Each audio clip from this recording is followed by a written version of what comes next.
Today, the players will hit the field at 10:15 a.m. All the videos will come out.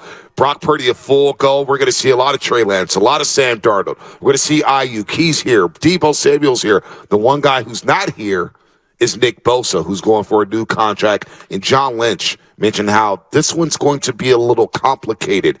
I know you're a big Bosa fan, and we got people out here at the Hilton Hotel. Let's go. Look at my guy. Watching all over Look at my guy right now. Any concern for you, because you're probably the biggest Bosa, one of the biggest Bosa fans I know.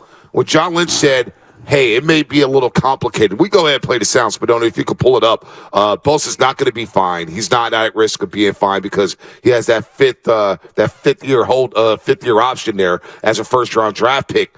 But John Lynch mentioned, hey, this one may be a little complicated. Spadoni, let me know when you got the sound there. But did that concern you at all? Oh, we got it right now. Let's go. Seen various players, have not seen Nick.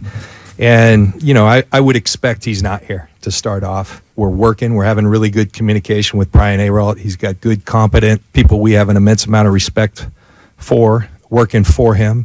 And we're working diligently to try to come to an agreement. I think the challenge is, you're talking about a real special player. Talking about one of the better players in the league. You could argue that could simplify things, but I think at times it's just finding that sweet spot and where the right spot. And we're committed to working towards that. Just spoke with Brian this morning. We're also committed. You guys might have heard Mike Brown today. We're going to keep things private. I always appreciated that as a player. I feel like there's some sanctity to those things. You don't want everything being aired out. And so we've agreed with Brian and Nick to keep our dealings private. So I think that's the extent of what I'll say. And when there's updates, we'll give them to you.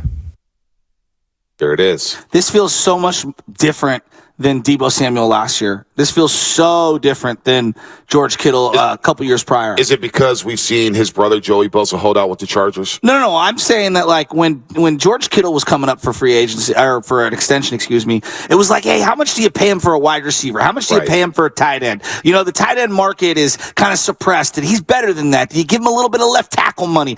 There was just some odd nuances to how you evaluate George Kittle. When Deebo Samuel came up, kind of the same thing.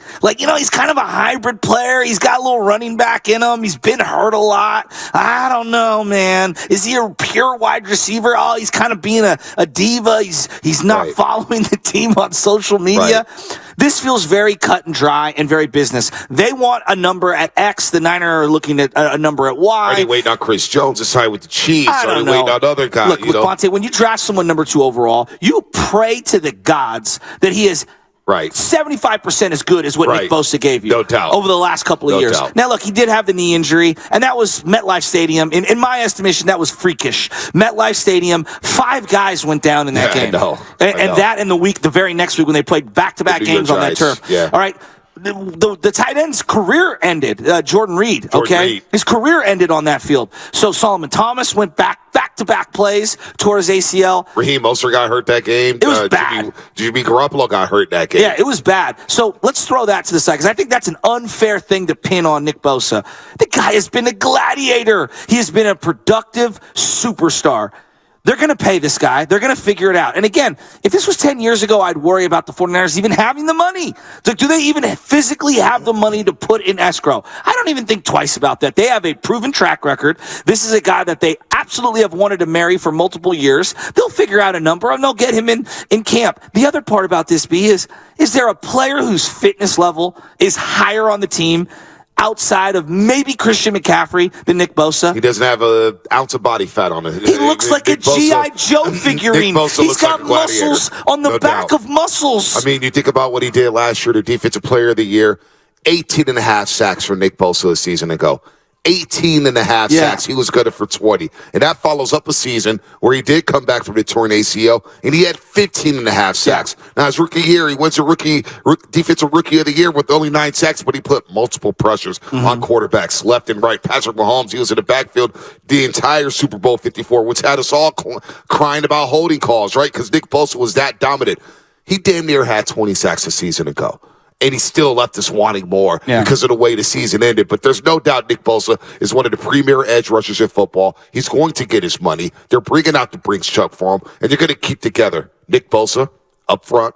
They're going to keep together Fred Warner and Drake Greenlaw right there in the middle. And now you got Charvarius Ward, Diamador Lenore, Hufanga, and Gibson, who played really well last year for the 49ers. So defensively overall, I feel a lot better about this defense heading into this season than I did the season ago with Steve Weiss. They've got options here on the defense side of football.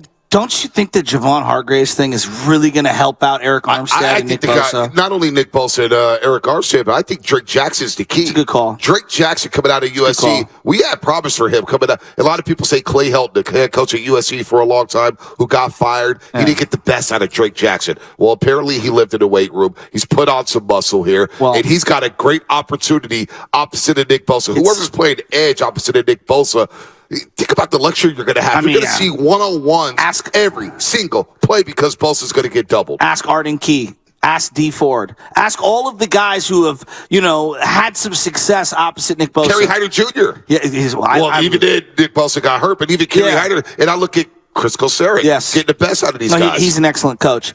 Last year, you weren't at training camp, so you didn't get a chance to see him up close and personal. When I walked up on Drake Jackson, now, I got a diehard USC buddy, my buddy Ryan Crowley, and then my other buddy, Lucas Alexander, who works here at the station. Fight on. And they both said the same thing. He didn't have the proper position in college. He went inside, he went outside on that defensive line. They tried to stand him up. So his body was fluctuating in terms of the amount of weight that they wanted him to carry based on the position he was playing. So I walk up on him last year, and I'm looking at him. And again, Nick Bosa is chiseled out of granite. On a field of Adonises, Nick Bosa looks like he was sculpted by God himself. Well, remember the first time we came down to training camp together, and seeing Nick Bosa, the first time I ever saw him, I was like, wow, this guy, look at his thighs, look at his legs, like, Jesus, dear Lord. But we walked by him, I was like, hey, Big Bear, what's going on, man? Oh, hey there, fellas. And he was just on the field. On his own. By himself. Yes. Running sprints, and nobody bothering him. Coming back from the ACL injury. Yeah, and you just look at him, we're like, oh, my Lord. This guy is a freak. Yeah. He's a monster. So, but Javon Hargrave in that middle, and then Drake Jackson. Go ahead. Well, getting to Drake Jackson on that point about Nick Bosa's body and stuff. I walk up on Drake Jackson last year, and I'm not trying to who am I to judge someone's body? But you could tell the guy needed a year of NFL fitness. Yep. And I think he would admit that. If we're being honest here, and I was like, you know what? I really want to see what this guy looks like a year in the system with the nutrition, with the weight room specialization, and with the clarity that you're going to play on the edge. Not you're going to go inside, you're going to go outside. No, on the edge, and we need your speed. His athleticism is through the roof. You're going to see him in these drills. He has a spin move that's devastating. But you know what? You know what else? We talk about the competition at quarterback. The competition at quarterback between Darnold and Trey and Brock and Brendan Allen. Well, the competition at defensive end opposite of Nick Bosa is going to be fascinating. Cleveland Farrell comes over for the Las Vegas Raiders, and Raider fans will tell you he's been a massive disappointment. And he was. Probably shouldn't have been selected number 4 coming out of Clemson. But he's coming here as another reclamation project. You brought up Arden Key. We bring up Kerry Hyder Jr., who's back here for the second straight time, or he was here last year coming from Seattle after getting paid. But he's another reclamation project where I say, boy, defensive line coach Chris Kosaric could probably get the best out of him. And he's probably going to be a situational pass rusher, or he may play against the Red at times to spell Drake Jackson, to spell Nick Bosa. So I look at this defensive line, this defensive line group, and I'm saying, damn, that's a position of strength once again for the 49ers. They figured out a way to build a bully up front on the defensive side of the football. Well, okay.